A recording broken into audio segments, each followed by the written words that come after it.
Hey there, movie lovers. Welcome back to Rocky Watches Movies. Today we're stepping into the world of espionage with On Her Majesty's Secret Service, the 1969 James Bond film that introduced George Lazenby as 007. This unique entry in the Bond franchise is packed with high-stakes action, stunning locations, and one of the most emotional endings in the series. But how well do you really know this Bond adventure? From behind-the-scenes drama to surprising facts about its production, we're uncovering the untold stories that make this film a fascinating chapter in Bond history. So grab your skis and let's slalom through 20 things you never knew about On Her Majesty's Secret Service.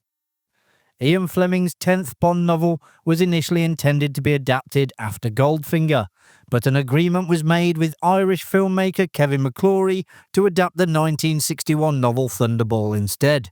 Regular James Bond screenwriter Richard Maybaum drafted a script in which Ernst Stavro Blofeld faked his burial in Genoa, Italy, but otherwise remained faithful to Fleming's story. After Thunderball, Maybaum's script grew more outlandish, incorporating a submersible Aston Martin. He also wanted Goldfinger star Gert Frobe to portray Blofeld, whom he envisioned as being the brother of Auric Goldfinger. However, due to a lack of snow in Switzerland and the Bond craze in Japan, You Only Live Twice was filmed instead, based on an original story by Roald Dahl, while Maybaum continued to refine his script for On Her Majesty's Secret Service.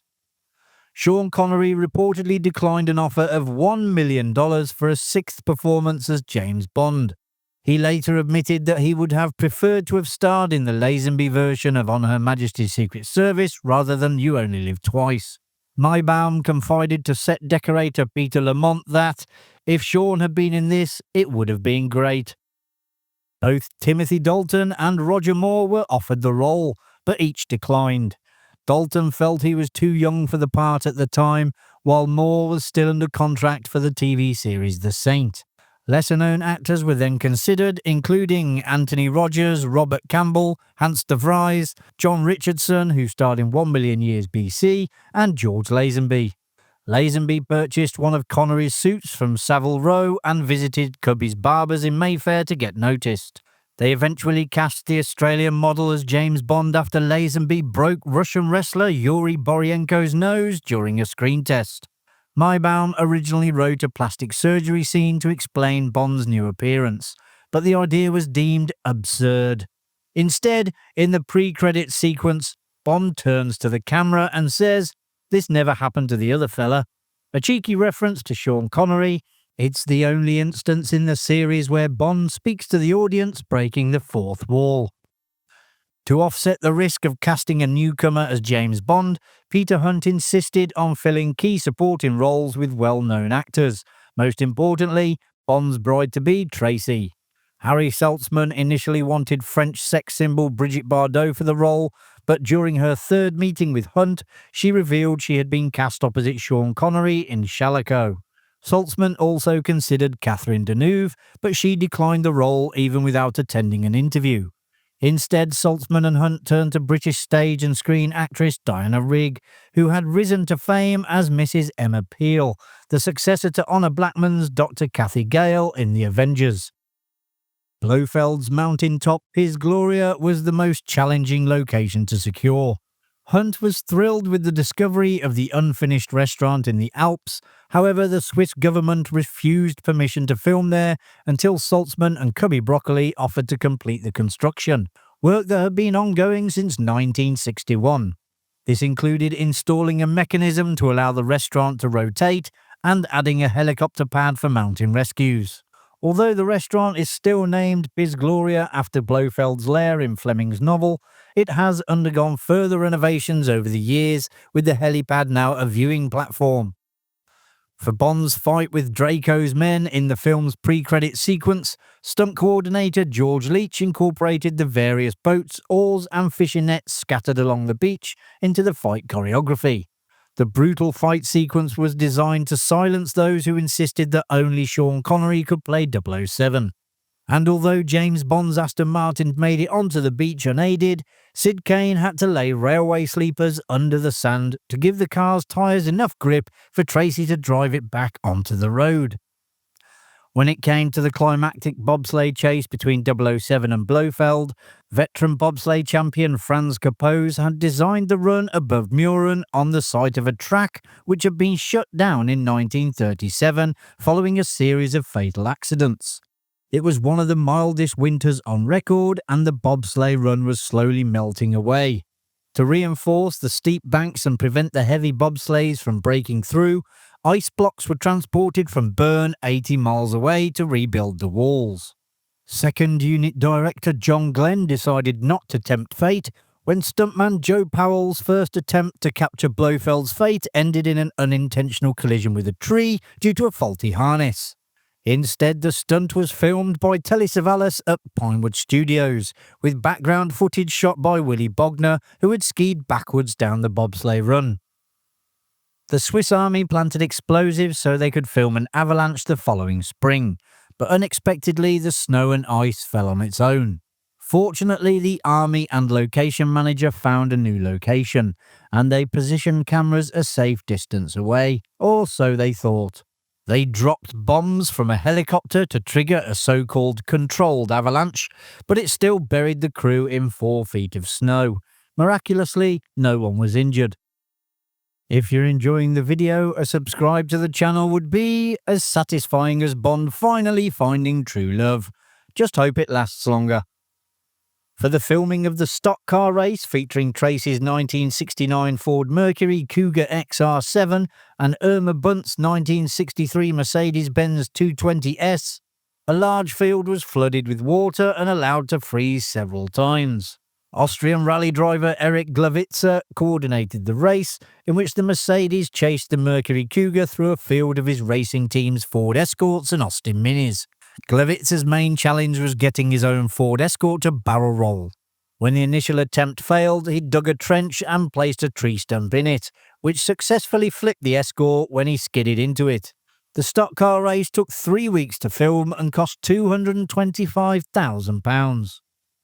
Bond's daring escape from Piz Gloria, where he scales the facility's overhead cable car wires, was just as perilous as it appeared on screen. Stunt coordinator George Leach actually hung off the wires with a harness hanging off hooks hidden in his gloves. But doing it on icy metal wires meant he couldn't stop sliding downwards and had to be grabbed by a camera operator on the next pole. At one point, one of his hands slipped on the cable and his other arm dislocated. Peter Hunt had planned to direct the next Bond film if George Lazenby returned as 007, and at the end of On Her Majesty's Secret Service, James and Tracy Bond would have driven off together in the Aston Martin for their honeymoon, only for Tracy to be shockingly killed in the pre-credit sequence of Diamonds Are Forever. However, with Lazenby not returning as Bond, it meant that Tracy's murder instead became the tragic ending of On Her Majesty's Secret Service, staying true to Ian Fleming's novel. Lazenby read the novel's closing chapter and shed a tear during the climactic scene where Bond cradles his murdered bride.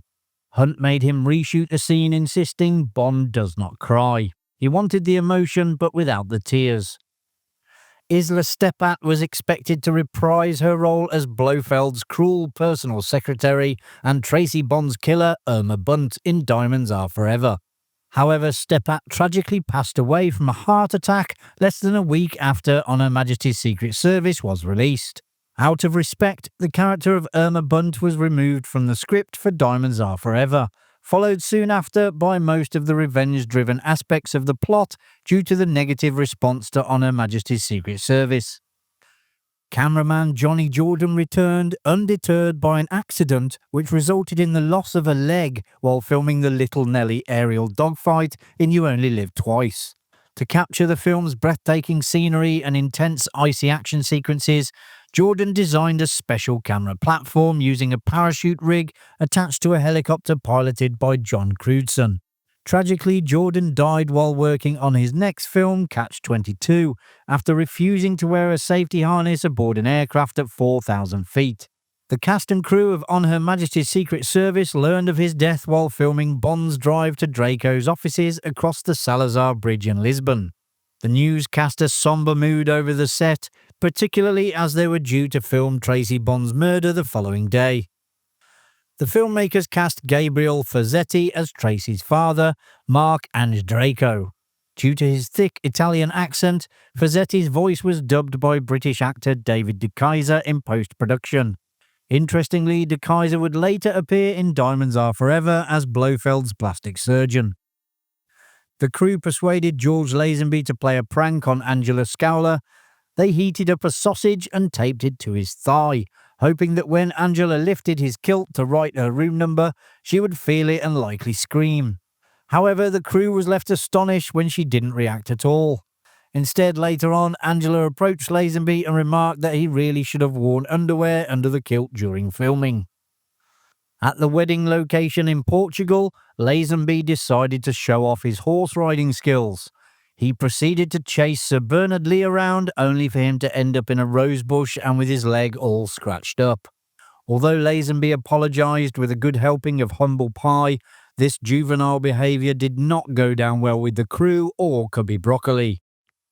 George Lazenby and Diana Rigg were rumoured to have had a strained relationship on set. The rumour began after Rigg jokingly told Lazenby over lunch, before filming a love scene, "I'm having garlic. I hope you are too." Further fuel was added to the speculation by an exchange of open letters between the two in the British press after filming concluded. As Bond walks past a janitor in Draco's headquarters, the man can be heard whistling the Goldfinger theme.